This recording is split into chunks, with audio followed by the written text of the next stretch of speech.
Hello friends, welcome back to Manoj Calibre. So in the video present perfect tense கான part 2 video. ஏற்கனவே part 1ல present perfect tenseல எப்படி positive and negative statements உருவாக்குறது, எப்படி WH questions and yes or no type questions உருவாக்குறது அப்படின்றத பத்தி பார்த்தோம். So அந்த வீடியோ இது வரைக்கும் நீங்கள் பார்க்கலன்னா கீழே டிஸ்கிரிப்ஷன் பாக்ஸில் லிங்க் கொடுத்துருக்குறேன், அதை கிளிக் பண்ணி பார்த்துக்கோங்க. ப்ரெசன்ட் பர்ஃபெக்ட் டென்ஸ் கேட்குறதுக்கே ஒரு இனிமையான ஒரு டென்ஸ், ரொம்ப முக்கியமான ஒரு டென்ஸ், ரொம்பவே அட்வான்ஸ்டான ஒரு டென்ஸ். ஏன்னா அதுக்கு மல்டிபிள் கான்டெக்ட்ஸ் இருக்குது, எக்கச்சக்கமான யூசஸ் இருக்குது. ஸோ அதனால தான் ப்ரெசன்ட் பர்ஃபெக்ட் டென்ஸுக்கான டிஃப்ரெண்ட் யூசஸை உங்களுக்கு 15 பாயிண்ட்ஸில் ரொம்ப டீட்டெயிலாக பட் ஈஸியாக கொடுத்துருக்குறேன். So watch the full video to get the minute details about the present perfect tense and master it. Different uses of the present perfect tense, இதை தான் நான் 15 பாயிண்ட்ஸாக கொடுத்துருக்கேன் அப்படின்னு சொன்னேன். ஸோ 15 பாயிண்ட்ஸாக அப்படின்னு சொல்லிட்டு மலைச்சு போயிட வேணாம். ஸோ ரொம்ப சிம்பிளான பாயிண்ட்ஸ், ஒவ்வொரு பாயிண்ட்டையும் நீங்கள் கேட்டிங்கன்னாவே உங்களுக்கே தெரியும், ஓ இவ்வளவு தானா அப்படின்ட்டு ஃபீல் பண்ணுற அளவுக்கு ரொம்ப சிம்பிளாக தான் இருக்கும். வாங்க ஒன்று ஒன்றா பார்க்கலாம். நம்ம ஒவ்வொரு யூஸாக தெரிஞ்சுக்கிறதுக்கு முன்னாடி we should know the primary task of the present perfect tense, that is to combine the past and the present. So present perfect tense உடைய primary task என்னதுன்னா பாஸ்ட்டையும் ப்ரெசண்ட்டையும் கம்பைன் பண்ணணும். அதுதான், அதுவும் குறிப்பாக பார்த்தீங்கன்னா ஆக்ஷன்ஸ்லாம் முடிஞ்சு போனது குறிக்கும், பாஸ்ட்டில் இருக்கும். ஆனால் அதுக்கான ரிசல்ட் பார்த்தீங்கன்னா ப்ரெசண்ட்டில் இருக்கும். ப்ரெசன்ட் பர்ஃபெக்ட் டென்ஸ்ன்ற தலைப்பிலேயே பார்த்தீங்கன்னா ப்ரெசண்ட்ன்றது ப்ரெசண்ட்டை குறிக்குது, பர்ஃபெக்ட்ன்றது முடிஞ்சு போன செயலை குறிக்குது, அதாவது பாஸ்ட்டை குறிக்குது. For example, I lost my key அப்படின்னா நான் என்னோட சாவியை தொலைச்சிட்டேன் அப்படின்னு அர்த்தம். ஸோ சாவி தொலைஞ்சது முடிஞ்சு போன ஒரு செயல், அதாவது பாஸ்ட்டை குறிக்குது. பட் அதே சமயத்தில் இந்த சென்டென்ஸ் என்ன மீன் பண்ணுது, and I don't have it now. So இப்போ ப்ரெசண்ட்டில் உள்ள ரிசல்ட் என்னது, அந்த சாவி என்கிட்ட இல்லை. She has dirtied her new shoes அப்படின்னா அவள் தன்னுடைய புது ஷூஸ் எல்லாம் அழுக்காக்கி இருக்கிறா அப்படின்னு அர்த்தம். ஸோ அழுக்காக்குனது முடிஞ்சு போன ஒரு செயல், பாஸ்ட்டை குறிக்குது. ஆனால் அதோடைய ரிசல்ட் பாருங்கள், and they are still dirty. So அந்த ஷூஸ்லாம் இன்னும் அழுக்காக தான் இருக்குது. The teacher has pinned a notice on the board. So teacher ஒரு நோட்டீஸை போர்டில் பின் பண்ணியிருக்கிறாங்க அப்படின்னு அர்த்தம். ஸோ பின் பண்ணது முடிஞ்சு போன ஒரு செயல், பாஸ்ட்டை குறிக்குது. பட் அதனுடைய ரிசல்ட் பாருங்கள், அந்த notice is still there. So அந்த நோட்டீஸ் இன்னும் நோட்டீஸ் போர்டில் தான் இருக்குது. இப்படி பாஸ்ட்டையும் ப்ரெசண்ட்டையும் கம்பைன் பண்ணுறது தான் ப்ரெசன்ட் பர்ஃபெக்ட் டென்ஸுடைய primary task. So in this context the first use of the present perfect tense is to describe past events when their effect is in the present. அதாவது கடந்த காலத்தில் நடந்த ஒரு ஈவெண்ட்டோடைய எஃபெக்ட் ப்ரெசண்ட்டில் இருக்கும்போது நம்ம வந்து ப்ரெசன்ட் பர்ஃபெக்ட் டென்ஸ் பயன்படுத்தலாம். For example, Aditya has eaten all the biscuits அப்படின்னா ஆதித்யா எல்லா பிஸ்கட்ஸையும் சாப்பிட்டுட்டான். ஸோ பிஸ்கட் சாப்பிடப்பட்டது வந்து பாஸ்டில் நடந்த ஒரு ஈவெண்ட். பட் அதனுடைய எஃபெக்ட் ப்ரெசண்ட்டில் என்னது, there is nothing left for you, அதாவது நீங்கள் சாப்பிட்றதுக்கு அங்கே ஒன்றுமே இப்போ இல்லை அப்படின்னு அர்த்தம். somebody has stolen my money. So என்னோட பணத்தை யாரோ திருடிட்டாங்க அப்படின்னு அர்த்தம். ஸோ பணம் திருடப்பட்டது பாஸ்ட் ஈவெண்ட். ஆனால் அதனுடைய ப்ரெசன்ட் எஃபெக்ட் என்னது, it is missing now. Okay, அந்த பணம் இப்போ மிஸ் ஆகுது. I have cut my finger, என்னுடைய விரலை நான் வெட்டிக்கிட்டேன். ஸோ விரல் வந்து வெட்டப்பட்டது பாஸ்ட் ஈவெண்ட். ஆனால் அதனுடைய ப்ரெசன்ட் எஃபெக்ட் என்னது, இட் இஸ் ப்ளீடிங் நவ், இப்போ ரத்தம் ஒழுகிக்கிட்டு இருக்குது. ஸோ இப்படி பாஸ்ட் ஈவெண்ட்டோடைய எஃபெக்ட் ப்ரெசண்ட்டில் இருந்துச்சுன்னா நம்ம ப்ரெசன்ட் பர்ஃபெக்ட் டென்ஸ் பயன்படுத்தலாம். Number 2, we use the present perfect tense to express an action that began in the past and still continues up to the present. அதாவது கடந்த காலத்தில் தொடங்கின ஒரு செயல் இன்னும் ப்ரெசண்ட் வரைக்கும் கண்டினியூ ஆகுதுன்னா நம்ம ப்ரெசன்ட் பர்ஃபெக்ட் டென்ஸ் பயன்படுத்தலாம். We often use for and since in this context. So இது மாதிரியான சுச்சுவேஷனில் பார்த்தீங்கன்னா ஃபார் மற்றும் சின்ஸ் என்ற 2 ப்ரிப்போசிஷன்ஸ் நம்ம அடிக்கடி பயன்படுத்துவோம். For example, she has lived in this house for 5 years அப்படின்னா அவள் இந்த வீட்டில் 5 வருடங்களாக வசித்திருக்கிறாள் அப்படின்னு அர்த்தம். அவங்க வந்து 5 வருஷத்துக்கு முன்னாடி வாழ ஆரம்பிச்சிருக்கிறாங்க, 5 வருஷம் வாழ்ந்து முடிச்சிட்டாங்க, ப்ளஸ் இன்னமும் வாழ்ந்துக்கிட்டு இருக்கிறாங்க அப்படின்னு அர்த்தம். I have known him for a long time அப்படின்னா அவரை எனக்கு ரொம்ப நாளாகவே தெரியும் அப்படின்னு அர்த்தம். ஸோ ரொம்ப நாளுக்கு முன்னாடி அவரை எனக்கு தெரிய ஆரம்பிச்சது, இன்னமும் அவரை எனக்கு தெரியும் அப்படின்ற போல் அர்த்தம். He has been ill since June அப்படின்னா அவருக்கு ஜூன் மாதத்துலேருந்தே உடம்பு சரியில்லை அப்படின்னு அர்த்தம். ஸோ ஜூன் மாதத்தில் அவருக்கு உடம்பு சரியில்லாமல் போச்சு, இன்னமும் அவருக்கு உடம்பு சரியில்லாமல் தான் இருக்கிறாரு அப்படின்ற போல் அர்த்தம். I have been to smoked since September அப்படின்னா செப்டம்பர் மாதத்துலேருந்தே நான் இன்னும் ஸ்மோக் பண்ணவே இல்லை அப்படின்னு அர்த்தம். Number 3, we use the present perfect tense to express an action that has been recently completed. அதாவது ரீசெண்டாக முடிஞ்சு போன ஒரு செயலை குறிக்கிறதுக்கு நம்ம present perfect tense பயன்படுத்தலாம். We often use just in this context. So இந்த கான்டெக்ஸ்ட்டில் நம்ம வந்து just அப்படின்ற ஒரு அட்வர்பை நம்ம அடிக்கடி பயன்படுத்துவோம். ஜஸ்ட்னா இப்போ தான் அப்படின்னு அர்த்தம். ஸோ ஒரு நபர் உங்கள்கிட்ட கேட்குறாரு, would you like something to eat? நீங்கள் ஏதாவது சாப்பிட விரும்புகிறீங்களா அப்படின்னு கேட்குறாரு. அதுக்கு உங்களுடைய பதில் என்னென்னா, no thanks, I just had my lunch. Okay, நீங்கள் கேட்டதுக்கு ரொம்ப நன்றி, வேணாம், ஏன்னா நான் இப்போ தான் லஞ்சு சாப்பிட்டேன் அப்படின்னு அர்த்தம். ஹி ஹஸ் ஜஸ்ட் கான் அப்படின்னா அவர் இப்போ தான் போயிருக்கிறாரு. தே ஹவ் ஜஸ்ட் அரைவ்டு அப்படின்னா அவங்க இப்போ தான் வந்து சேர்ந்துருக்கிறாங்க அப்படின்னு அர்த்தம். Number 4, we use the present perfect tense to look back on the more distant past. அதாவது நீண்ட நாட்களுக்கு முன்னாடி நடந்த ஒரு செயலை வெளிப்படுத்துறதுக்கும் நம்ம ப்ரெசன்ட் பர்ஃபெக்ட் டென்ஸ் பயன்படுத்தலாம். ஸோ ஏற்கனவே ரீசெண்டாக நடந்த செயலை வெளிப்படுத்துறதுக்கு ப்ரெசன்ட் பர்ஃபெக்ட் டென்ஸ் பயன்படுத்தலான்னு பார்த்தோம். அதே போல் ரொம்ப நாட்களுக்கு முன்னாடி நடந்த செயல்களை வெளிப்படுத்துறதுக்கும் ப்ரெசன்ட் பர்ஃபெக்ட் டென்ஸ் பயன்படுத்தலாம். we use adverbs of frequency in this context. So இந்த கான்டெக்ஸ்ட்டில் பார்த்தீங்கன்னா adverbs of frequency நம்ம அடிக்கடி பயன்படுத்துவோம். For example, we have been to Singapore a lot over the last few yearsனா கடந்த சில வருடங்களாக பார்த்தீங்கன்னா நாங்கள் சிங்கப்பூருக்கு அடிக்கடி போயிருக்கிறோம் அப்படின்னு அர்த்தம். she has done this type of project many times before அப்படின்னா இதுக்கு முன்னாடியே அவள் இது போல் ப்ராஜெக்டை பல முறை பண்ணியிருக்கிறா அப்படின்னு அர்த்தம். they have often talked about it in the past அப்படின்னா அவங்க அடிக்கடி இதை பற்றி கடந்த காலத்துலலாம் பேசியிருக்கிறாங்க அப்படின்னு அர்த்தம். ஸோ இங்கே பார்த்தீங்கன்னா a lot, many times, often இது எல்லாமே adverbs of frequency. Number 5, we use the present perfect tense to express past actions whose time is not given and not definite.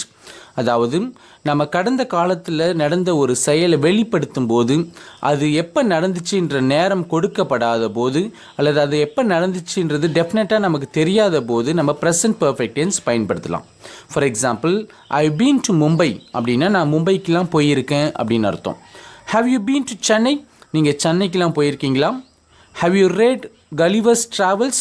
Gulliver's ட்ராவல்ஸ்ன்ற நாவல் நீங்கள் வாசிச்சிருக்கீங்களா அப்படின்னு அர்த்தம். இங்கே பார்த்தீங்கன்னா இந்த எக்ஸாம்பிள்ஸில் உள்ள எல்லா செயல்களும் கடந்த காலத்தில் நடந்த ஒரு செயல்கள் தான். பட் இருந்தாலும் அதுக்கான நேரங்கள் இங்கே கொடுக்கப்படலை. Number 6, we often use the present perfect tense with adverbs like already, recently, yet, just, often, never, ever, so far, etc. So நம்ம ப்ரெசன்ட் பர்ஃபெக்ட் டென்ஸை இந்த அட்வர்ப்ஸ் கூட நம்ம அடிக்கடி பயன்படுத்துவோம். For example, he has already gone அப்படின்னா அவர் ஏற்கனவே போயிட்டாரு அப்படின்னு அர்த்தம். we have recently opened a new shop. நாங்கள் ரீசெண்டாக ஒரு புது கடை திறந்துருக்கிறோம். they have not yet arrived. அவங்க இன்னும் வந்து சேரல. the train has just left. the train இப்போ தான் புறப்பட்டுச்சு. we have often eaten in this hotel. நாங்கள் இந்த ஹோட்டலில் நாங்கள் அடிக்கடி சாப்பிட்ருக்கோம். we have never traveled by flight. நாங்கள் இது வரைக்கும் ஃப்ளைட்டில் போனதே கிடையாது. have you ever been to Mumbai? நீங்கள் மும்பைக்கு எப்பயாவது போயிருக்கீங்களா? I have taught you 7 lessons so far. நாங்கள் இது வரைக்கும் உங்களுக்கு 7 lessons கற்றுக் கொடுத்துருக்குறேன் அப்படின்னு அர்த்தம். ஸோ இந்த அட்வர்ப்ஸில் வந்தாவே அது ப்ரெசன்ட் பர்ஃபெக்ட் டென்ஸ் அப்படின்னு சொல்ல முடியாது. ஆனால் ப்ரெசன்ட் பர்ஃபெக்ட் டென்ஸில் இந்த அட்வர்ப்ஸ்லாம் நம்ம அடிக்கடி யூஸ் பண்ணுவோம். எந்தெந்த அட்வர்ப்ஸை எந்தெந்த கான்டெக்ஸ்ட்டில் பயன்படுத்தணுன்றதை நம்ம அடுத்தடுத்த வர ஸ்லைட்ஸில் ரொம்ப டீட்டெயிலாக பார்க்க போகிறோம். Number 7, we often use ever and never with the present perfect. அதாவது நம்ம present perfect tenseல ever and never என்ற adverbs நம்ம அடிக்கடி பயன்படுத்துவோம். முதல் நம்பர் கேட்குறாரு, have you ever eaten a burger? Okay, நீங்கள் பர்கர் எப்பயாவது சாப்பிட்ருக்கீங்களா அப்படின்னு கேட்குறாரு. அதுக்கு ரெண்டாவது number, we have never eaten a burger. நாங்கள் இது வரைக்கும் பர்கர் சாப்பிட்டதே கிடையாது அப்படின்னு சொல்கிறார். ஸோ அடுத்த எக்ஸாம்பிள் பாருங்கள். முதல் நம்பர் கேட்குறாரு, have you ever been to China? நீங்கள் சைனாவுக்கு எப்பயாவது போயிருக்கீங்களா அப்படின்னு கேட்குறாரு. ஸோ அதுக்கு person B, no, I have never been to China. நான் இது வரைக்கும் சைனாவுக்கு போனதே இல்லை அப்படின்னு சொல்கிறாரு. இந்த ரெண்டு எக்ஸாம்பிள்ஸ்லையும் பார்த்தீங்கன்னா எவர்னா எப்போதாவது அப்படின்னு அர்த்தம். இந்த ரெண்டு எக்ஸாம்பிள்ஸ்லையும் நெவர் அப்படின்னா பண்ணதே இல்லை, செஞ்சதே இல்லை, போனதே இல்லை அப்படின்ற ஒரு மீனிங்கில் வரும். Number 8, we use the present perfect tense to say that we have never done something so far. அதாவது நம்ம வாழ்க்கையில் இது வரைக்கும் ஏதோ ஒரு செயலை பண்ணதே கிடையாதுன்னா அதை எக்ஸ்பிரஸ் பண்ணுறதுக்கு நம்ம ப்ரெசன்ட் பர்ஃபெக்ட் டென்ஸ் பயன்படுத்தலாம். For example, I have never smoked. நான் ஸ்மோக் பண்ணதே கிடையாது. I have never been to China. நான் சைனாவுக்கு போனதே கிடையாது. I haven't read any of Shakespeare's plays அப்படின்னா ஷேக்ஸ்பியர்ஸ் பிளேஸில் நான் எதுவுமே வாசித்ததே கிடையாது அப்படின்னு அர்த்தம்.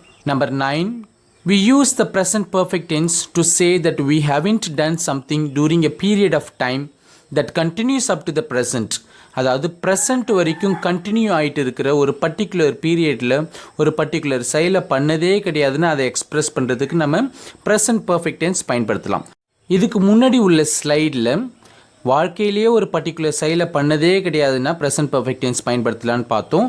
ஆனால் இந்த ஸ்லைடில் ப்ரெசண்ட் வரைக்கும் கண்டினியூ ஆகிற ஒரு பர்டிகுலர் பீரியடில் ஒரு செயலை பண்ணதே கிடையாதுன்னா அதுக்கும் ப்ரெசண்ட் பர்ஃபெக்ட் டென்ஸ் பயன்படுத்தலாம். For example, I haven't smoked for 3 years அப்படின்னா 3 வருஷத்துக்கு முன்னாடி நான் ஸ்மோக் பண்ணிட்டு இருந்தேன், ஆனால் லாஸ்ட் 3 வருஷமாக நான் ஸ்மோக் பண்ணவே இல்லை அப்படின்னு அர்த்தம். ஸோ ஐ ஹேவன்ட் மெட் ஹிம் ஃபார் 6 months லாஸ்ட் 6 மாதமாக அவனை பார்க்கவே இல்லை அப்படின்னு அர்த்தம். ஆனால் அதுக்கு முன்னாடி பார்த்துருக்குறேன். ஐ haven't smoked since September. So September மாதத்துலேருந்து நான் ஸ்மோக் பண்ணதே கிடையாது அப்படின்னு அர்த்தம். அதாவது செப்டம்பர் மாதம் நான் ஸ்மோக் பண்ணுறதை நிறுத்தினேன், பட் அதுக்கு பிறகு இப்போ வரைக்கும் நான் அதை ஸ்மோக் பண்ணதே கிடையாது அப்படின்னு அர்த்தம். Number 10, we often use the present perfect tense with yet when an expected thing has not happened. அதாவது நம்ம எதிர்பார்த்த ஒரு செயல் இன்னும் முடியாத சமயத்தில் நம்ம ப்ரெசன்ட் பர்ஃபெக்ட் டென்ஸ் பயன்படுத்தலாம். இந்த இடத்துல எட்ன்றதுக்கு மீனிங் இன்னும் அப்படின்னு அர்த்தம். For example, it has not yet stopped raining அப்படின்னா மழை இன்னும் நிற்கல அப்படின்னு அர்த்தம். I have not yet finished my homework, என்னோட ஹோம்ஒர்க் நான் இன்னும் முடிக்கல அப்படின்னு அர்த்தம். Have you not yet understood the problem, இந்த ப்ராப்ளம் உனக்கு இன்னும் புரியலையா அப்படின்னு அர்த்தம். Number 11, we use the present perfect tense to say that something has happened sooner than expected. அதாவது ஒரு செயல் நம்ம எதிர்பார்த்த நேரத்துக்கு முன்னாடியே நடந்துருச்சுன்னா நம்ம present perfect tense பயன்படுத்தலாம். அதுவும் குறிப்பாக ஆல்ரெடி அப்படின்ற அட்வர்ப் கூட நம்ம பயன்படுத்தலாம். ஸோ இதுக்கு முன்னாடி பார்த்தோம், ஒரு செயல் நம்ம எதிர்பார்த்த நேரத்துக்குள்ளே முடியலன்னா நம்ம எட்டுன்ற ஒரு அட்வர்ப் பயன்படுத்துகிறோம். ஆனால் ஒரு செயல் நம்ம எதிர்பார்த்த நேரத்துக்கு முன்னாடியே முடிஞ்சிருச்சுன்னா நம்ம ஆல்ரெடின்ற ஒரு அட்வர்ப் பயன்படுத்துகிறோம். ஃபார் எக்ஸாம்பிள், பர்சன் 1 சொல்கிறாரு, don't forget to mail the letter. Okay, அந்த லெட்டரை மெயில் பண்ண மறந்துடாத அப்படின்னு சொல்கிறாரு. ஸோ அவர் என்ன நினச்சிட்டு சொல்கிறாருன்னா, இந்த லெட்டரை இன்னும் மெயில் பண்ணியிருக்க மாட்டாங்கன்னு நினச்சிட்டு அவர் சொல்கிறாரு. ஆனால் அதுக்கு பர்சன் பி என்ன சொல்கிறாங்க பாருங்கள், ஐ ஹவ் ஆல்ரெடி மெயில்ட் இட், நான் ஏற்கனவே மெயில் பண்ணிட்டேனே அந்த லெட்ரு அப்படின்னு சொல்கிறாங்க. அடுத்த எக்ஸாம்பிளில் பாருங்கள், பர்சன் 1 சொல்கிறாங்க, when is Ram going to start his new job.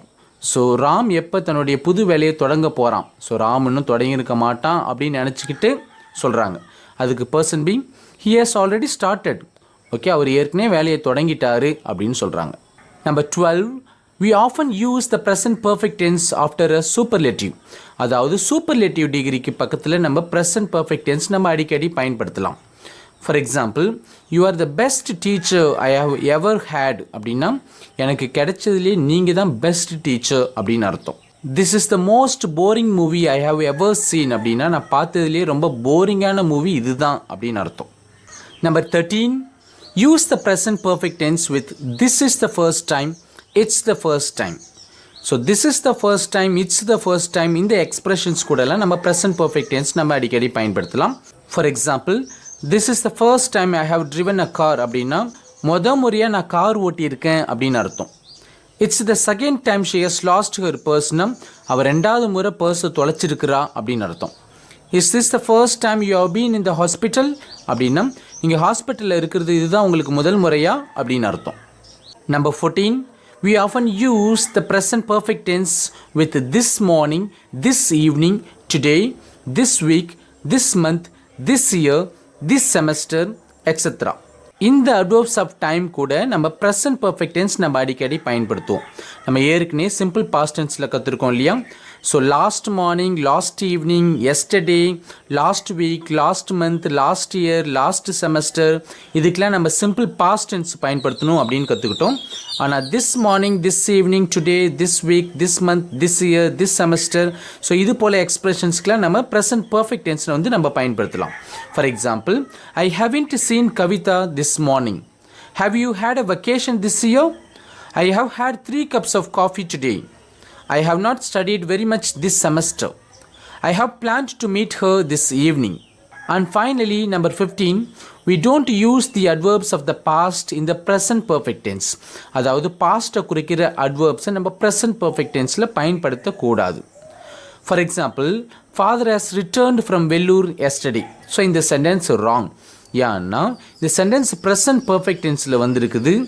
ஆனால் எஸ்டர்டேன்ற பாஸ்ட்டை குறிக்கிற ஒரு அட்வர்பு இங்கே வந்திருக்குது. ஸோ எஸ்டர்டேன்னா பொதுவாகவே அது சிம்பிள் பாஸ்ட் டென்ஸில் தான் நம்ம பயன்படுத்தணும். ஸோ இதை நம்ம எப்படி சரியாக எழுதலாம் அப்படின்னா ரெண்டு விதமாக எழுதலாம். ஒன்று, நம்ம ப்ரெசன்ட் பர்ஃபெக்ட் டென்ஸில் சொல்கிறா போல் இருந்தால் எஸ்டர்டேன்ற அட்வர்பை நம்ம ரிமூவ் பண்ணிடணும்.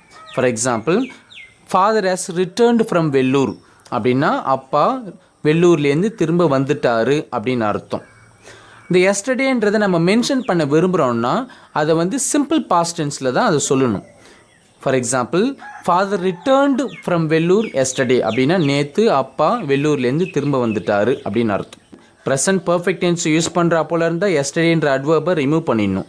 எஸ்டர்டேன்ற அட்வர்பை யூஸ் பண்ணுறா போல் இருந்தால் நம்ம சிம்பிள் பாஸ்ட் டென்ஸில் தான் அதை சொல்லணும். That's all. Hope this lesson has helped you with the different uses of the present perfect tense. If you find this video useful, please like, share, comment and subscribe for more videos. Thank you.